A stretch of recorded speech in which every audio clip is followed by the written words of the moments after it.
ನಾವು ಒಂದು target set ಮಾಡ್ಕೋಬೇಕು. At least per plant at least minimum ಅಂದರೆ 10 kgs ಆಫ್ ರಾ ನಟ್ಸ್ ಬರಬೇಕು ನಮಗೆ. ಒಂದು 2000 ಪ್ಲ್ಯಾಂಟ್ಸ್ ಇದೆ ಅಂದರೆ 200 ಕ್ವಿಂಟಲ್ ಮಿನಿಮಮ್ ತೆಗಿಬೇಕು ನಾವು.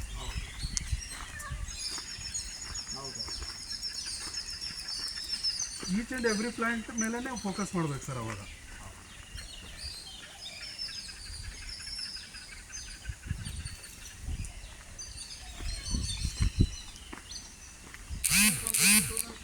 ಪ್ಲ್ಯಾಂಟ್ಸಿಂದ ಒಂದು 300 to 280 to 300 quintals raw nuts ತೆಗಿಬೇಕು ಸರ್ ನಾವು ಅಡಿಕೆ.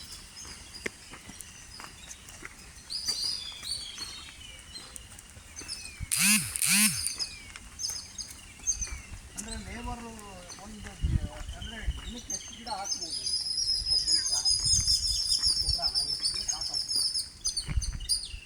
ಸರ್ ನೀವು ಒಂದು 2 ಡೇಸಲ್ಲಿ ಕಂಪ್ಲೀಟ್ ಮಾಡ್ಬೋದು ಸರ್ ಇದು. ಅಲ್ಲ 2 ಡೇಸಲ್ಲಿ ಕಂಪ್ಲೀಟ್ ಮಾಡ್ಬೋದು. ಅಂದರೆ ಇಬ್ಬರು ಇದ್ದಾರೆ ಸರ್.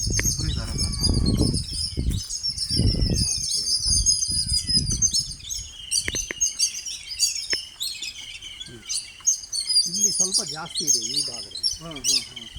ಇಲ್ಲೆಲ್ಲ ಬಿದ್ದಿಲ್ಲ. ಗಿಡ ಚೆನ್ನಾಗಿದೆ ಸರ್ ಈ ಕಡೆ ಎಲ್ಲ. ಈ ಕಡೆ ಚೆನ್ನಾಗಿದೆ ಪ್ಲ್ಯಾಂಟ್ಸ್ ಕೆನಾಪಿ ಚೆನ್ನಾಗಿದೆ. ಇದು ಯಾಕೆ ಅಂತಂದರೆ ನೆಲನೂ ಸ್ಮೂತಿದೆ, ಆಮೇಲೆ ನೀರಿಂದು ಸಫಿಷಿಯನ್ಸಿ ಜಾಸ್ತಿ ಯಾಕಂದರೆ ಇಲ್ಲಿ ಬೋರ್ಗಳೆಲ್ಲ ಇಲ್ಲೇ ಇದಾವೆ. ಇಮಿಡಿಯೇಟಾಗಿ ಏನಾಗುತ್ತೆ, ಯಾವುದೇ ರೀತಿಯಲ್ಲಿ ತೊಂದರೆ ಆಗಲ್ಲ. ಇಮಿಡಿಯೇಟಾಗಿ ಅಲ್ಲೇ ಬಡ್ಡೆಯಲ್ಲೇ ಇರುತ್ತಲ್ಲ ನೀರು ತಲುಪುತ್ತೆ. ಹಾಗಾಗಿ ಅದು ಏನಾಗಿದೆ, ನಮಗೆ ಇಲ್ಲಿಂದ ಒಯ್ಬೇಕಲ್ಲ ನೀರು, ಅದು ನಮಗೆ ಟೈಮ್ ತೊಗೊಳ್ತದೆ. ಮತ್ತು ನಿಮ್ಮದು ಆ ಥರ ಡಿಸೀಸ್ ಥರ ಇಲ್ಲ ಸರ್ ನಿಮ್ಮ ಪ್ಲ್ಯಾಂಟ್ಸ್. ಯಾಕಂದರೆ ನೀವು ಕೆಮಿಕಲ್ ಫರ್ಟಿಲೈಸರ್ಸ್ ಜಾಸ್ತಿ ಅದ್ರ ಮೇಲೆ ಅವಲಂಬನೆ ಜಾಸ್ತಿ ಆಯಿತು ಅಂದರೆ ಪ್ಲ್ಯಾಂಟ್ಸ್ ವರ್ಷ ನಿಮಗೆ ಪ್ಲ್ಯಾಂಟ್ಸ್ ಡಿಸೀಸ್ ಬಂದೇ ಬರ್ತದೆ. ನೀವು ಆರ್ಗ್ಯಾನಿಕ್ ನ್ಯೂಟ್ರಿಯೆಂಟ್ಸ್ ಮೇಲೆ ಡಿಪೆಂಡ್ ಇರೋದ್ರಿಂದ ಪ್ಲ್ಯಾಂಟ್ ಹೆಲ್ತ್ ಚೆನ್ನಾಗಿದೆ ಸರ್ ನಿಮಗೆ ಓವರ್ ಆಲ್ ತೋಟ. ಓನ್ಲಿ ಏನಂದರೆ ಫೈನ್ ಟ್ಯೂನಿಂಗ್ ಆಗ್ಬೇಕು ಸರ್ ಅಷ್ಟೇ. ಹೌದು, ನಮಗೆ ಓನ್ಲಿ ಇಳುವರಿಗೆ ಕನ್ವರ್ಟ್ ಆಗ್ಬೇಕು ಅಷ್ಟೇ. ಕನ್ವರ್ಟ್ ಆಗ್ತಾ ಇಲ್ಲ ಅಷ್ಟೇ. ಅದು ನಾವು ಮೈಂಟೆನೆನ್ಸ್ ಮಾಡ್ತಿದ್ದೀವಿ.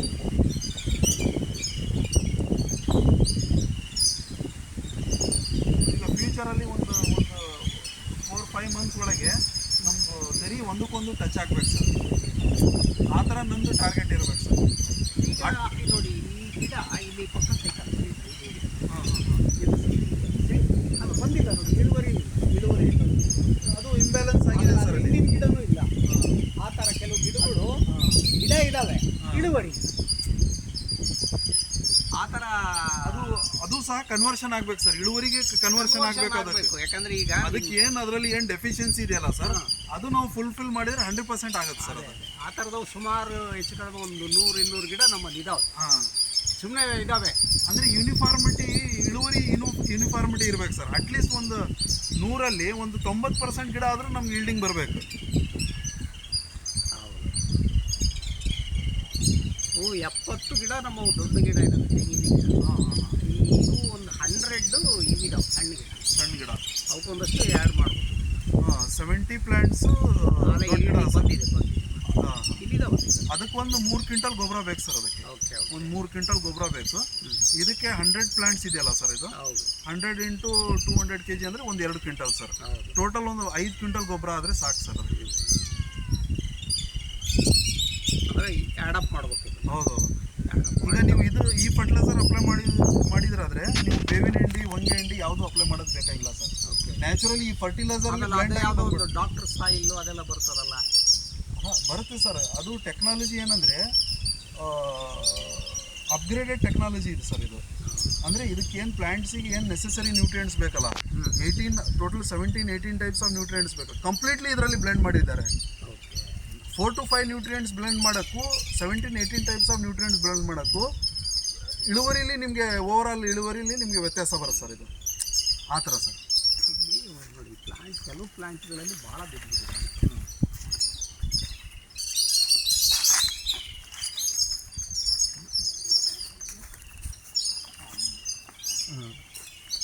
ಗೊನೆನೇ ಬಿದ್ದಿದೆ. ಇದು ಅಳಿಲು ಕಾಟ ಕೆಲವು ಇತ್ತಂದ್ರೇ ಇದಾಗುತ್ತೆ. ಸೀಪುತ್ತು ಸರ್ ಇದು ಹಳೆ ಚೀಪ್ ಇಲ್ಲ ಇದು. ಹಾಂ ಹಂಗೆ ಬಿದ್ದಿರೋದು ಬಿದ್ದಿರೋದು ಇದು. ಹಳೆ ಚೀಪ್ ಇರೋದಕ್ಕೆ ನಾವು ಬೇರೆ ಒಂದು ಟೆಕ್ನಾಲಜಿ ಮಾಡ್ಕೊಂಡ್ವಿ. ಹಾಂ ಹಾಂ ಹಾಂ ಅದಕ್ಕೊಂದು ಇಲ್ಲ ಇಲ್ಲ ಇಲ್ಲ ಇದು ಪೇಸ್ಟ್ ಬಂತು, ಅದನ್ನ ಪೇಸ್ಟ್ ಹಚ್ಚಿದ್ವಿ. ಹಾಂ ಹಾಂ ಈಗ ಇಲ್ಲ, ಬಿದ್ದಿರೋದು ಇದು. ಯಾಕಂದ್ರೆ ನೋಡಿ ತೊಟ್ಟ ಹಂಗೆ ಐತೆ. ಹಂಗೆ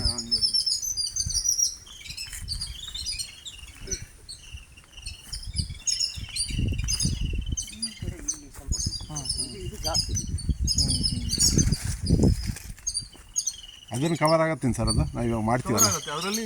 ಈಗ ಕ್ಯಾಲ್ಸಿಯಂ ನೈಟ್ರೇಟ್ ಅಂತ ನಾವೇನು ಕೊಟ್ಟಿವಲ್ಲ ಅದರಲ್ಲಿ ಅದು ಫುಲ್ಫಿಲ್ ಮಾಡೋದು ಸರ್. ಅದು ಯಾಕೆಂದ್ರೆ ಇನ್ನು ಬರೋದಾದ್ರೂ ಸ್ಟಾಪ್ ಆಗ್ಬೇಕಲ್ಲ. ಸ್ಟಾಪ್ ಆಗ್ಬೇಕು ಸರ್ ಅದು. ಇಲ್ಲ ಅಂದ್ರೆ ಎಲ್ಲ ಬಿದ್ದು ಹೋಗ್ಬಿಟ್ರೆ. ಈಗ ನಾವು ಫರ್ಟಿಲೈಸರ್ ಮ್ಯಾನೇಜ್ಮೆಂಟ್ ಮಾಡ್ತೀವಿ ಸರ್. ಈಗ ಪ್ರೆಸೆಂಟ್ ಕ್ರಾಪಿಗೂ ಫುಲ್ಫಿಲ್ ಆಗುತ್ತೆ. ನೆಕ್ಸ್ಟ್ ಗರ್ಭ ಆಗಲಿ ಒಂಬಾಳೆ ಅದು ಸಹ ಇದು ಸ್ಟಾರ್ಟ್ ಆಗುತ್ತಲ್ಲ ಸರ್, ಅಲ್ಲಿನೂ ಸಹ ಫುಲ್ಫಿಲ್ ಆಗುತ್ತೆ ಸರ್ ಇದು. ಈಗ ನಾವು ಮತ್ತೆ ಈಗ ಡಿಸೆಂಬರಿಗೆ ಕೊಟ್ಟು ಜನವರಿಗೆ ಒಂದು ಪ್ಲಾನ್ ಮಾಡಬೇಕಾ? ಇಲ್ಲ ಅಂದ್ರೆ ಲಿಕ್ವಿಡ್ ಫರ್ಟಿಲೈಸರ್ಸ್ ಏನಾಗುತ್ತೆ ಅಂದರೆ ಸರ್, ನಾವು ಇಳುವರಿಯನ್ನು ಯೂನಿಫಾರ್ಮಿಟಿ ತೊಗೊಂಬರೋಕ್ಕೆ ನಾವು ಒಂದು ಕೆಲವು ಅಡಿಷನ್ ಟ್ರೀಟ್ಮೆಂಟ್ ಕೊಡ್ತಾ ಇದೀವಿ ಸರ್ ಇಲ್ಲಿ. ಓಕೆ. ಈಗ ಫಾರ್ ಎಕ್ಸಾಂಪಲ್ ನಾವು ಹೊರಗಡೆಯಿಂದ ನಾವು ಯಾವುದು ಆಗಲಿ ಕುರಿ ಗೊಬ್ಬರ ಕೊಡ್ತಾ ಇಲ್ಲ. ಹೌದು.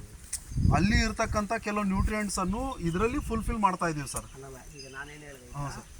ಈಗ ಆಗಸ್ಟಿಗೆ ಒಂದು ಕೊಡ್ತೀವಿ ಅಂತ. ಹಾಂ, ಆಗಸ್ಟ್ ಜೂನಲ್ಲಿ ಕೊಡಬೇಕಾಗಿತ್ತು, ನಾವು ಆಗಸ್ಟಿಗೆ ಕೊಡ್ತಾ ಇದೀವಿ ಸರ್. ಈಗ ಡಿಸೆಂಬರ್ಗೂ ಆಗಸ್ಟ್ಗೆ ಇದು ಕೊಡ್ತಾ ಇದ್ದೀವಿ. ಹಾಂ ಸರ್. ಹಾಂ ಸರ್. ಈಗ ಜನವರಿಗೆ ಮತ್ತೊಂದು ಪ್ಲಾನ್ ಮಾಡಬೇಕಾ? ಗಡ್ಡೆ ಗೊಬ್ಬರ ಕೊಡ್ಬೇಕು ಸರ್ ಅವಾಗ.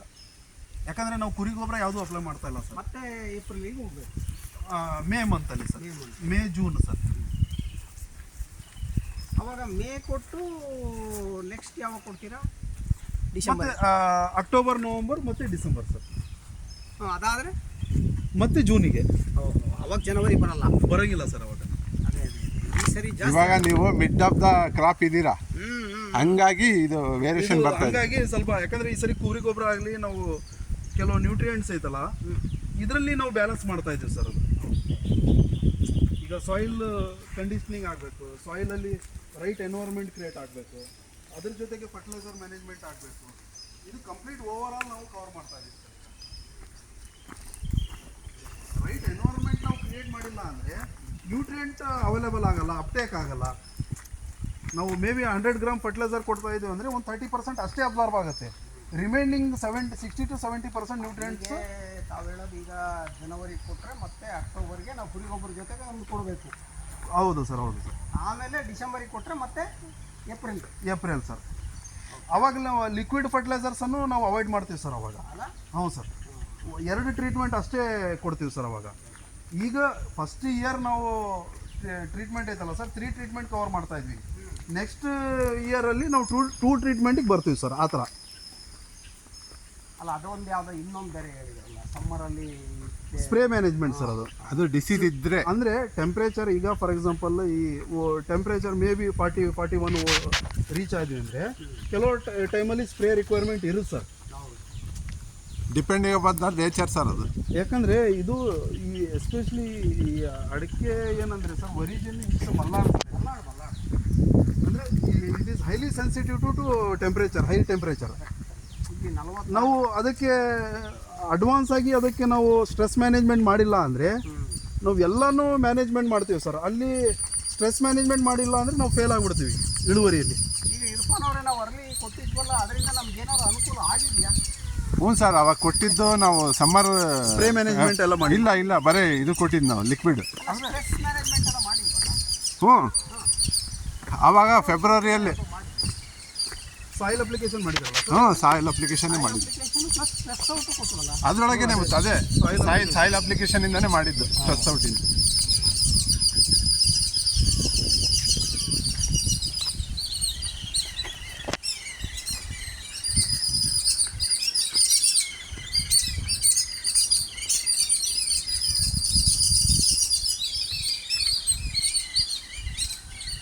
ಅಲ್ಲ ಈಗ ನೆಕ್ಸ್ಟ್ ಇಯರ್ ನೀವು ಕುರಿ ಗೊಬ್ಬರ ಕೊಡ್ತೀವಲ್ಲ, ಅವಾಗ ನೀವು ಯಾಕೆ why don't you drop one liquid?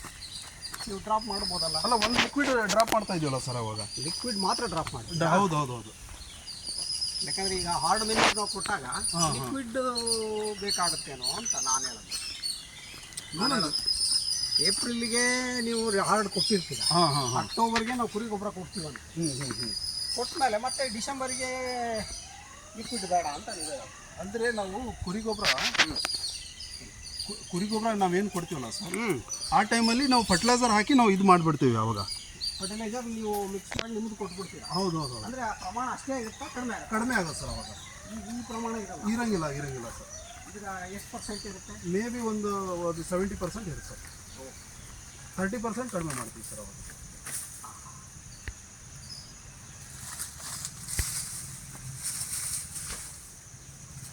ಅಂದರೆ ಅವಾಗ ನೀವು ನಾವು ಕುರಿ ಗೊಬ್ಬರ ಕೊಟ್ಟಾಗ ಅದು ನಿಮ್ಮ ತೊಟ್ಟಿಗೆ ಕಡಿಮೆ ಆಗುತ್ತೆ. ಹೌದು ಹೌದು ಸರ್.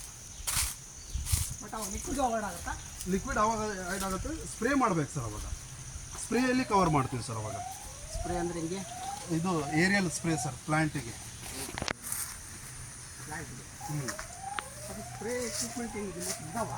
ಅಲ್ಲ ಬ್ಯಾಚ್ ಸ್ಪ್ರೇ ಮಾಡೋರು ಇದಾರಲ್ಲ ಸರ್, ಓಕೆ, ಬರ್ತಾರೆ ಸರ್. ಎಕರೆಗೆ ಇಷ್ಟು ಅಂತ ಒಂದು 2 ಬ್ಯಾರಲ್ ಹೋಗುತ್ತೆ ಸರ್. ಅದು 400 ಲೀಟ್ರ್ ನೀರು ಹೋಗುತ್ತೆ ಸರ್ ಅದು ಓಕೆ. ಒಂದು ಎಕರೆಗೆ. ಹಾಂ ಅವರು ಜಸ್ಟ್ ನಾವು ಔಷಧಿ ಕೊಟ್ಟರೆ ಅವರು ಬಂದು ಸ್ಪ್ರೇ ಮಾಡ್ತಾರೆ ಸರ್.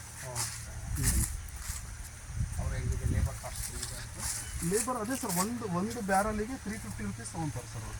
ಓಕೆ, ಅಂದರೆ ಅಲ್ಲಿಗೆ 2 ಬ್ಯಾರಲ್ ಅಂದರೆ 1 ಎಕರೆಗೆ? ಒಂದು ಎಕರೆಗೆ 700 ರುಪೀಸ್ ಆಗುತ್ತೆ sir. Okay, including including labour sir ಅದು. ಬಟ್ ಇದು material cost? Material cost separate sir ಅದು.